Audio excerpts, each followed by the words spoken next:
வேளாண்மையை விட்டு வேளாண்மை ஆடு மாடு வளர்த்தல் அவமானம்னு சொல்றானோ, வேளாண்மை செய்வது படிக்காதவன் செய்யறதுன்னு சொல்லி வச்சிருக்கானோ, அதே இடத்தில் கற்றறிந்த என் தம்பி தங்கைகளை கொண்டு போய் வைத்து நவீன தொழில்நுட்பங்களை அறிவியல் நுட்பத்தை புகுத்தி உலகத்துக்கு சோறு போடுற ஒரு நாடாக என் தமிழ்நாட்டை நான் உயர்த்தல. நான் பிரபாகரன் மகன்லடான் எழுதி வச்சுக்கிட்டேன். உனக்கு ஆந்திராவில இருந்து பால் வருது, ஆந்திராவில இருந்து ஆடு வருது கறிக்கு. உனக்கு எத்தனை லட்சம் ஆடு வேணும், எவ்வளவு லிட்டர் பால் வேணும்னு கேட்கிற நிலைமையை நான் உருவாக்குறேன்னா இல்லையா என்பது.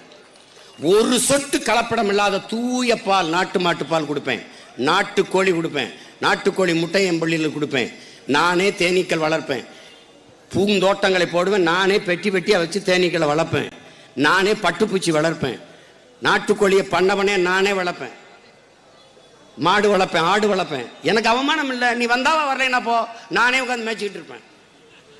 எங்கெங்க அவர் எங்கெங்க அவர் அமைச்சர்கள்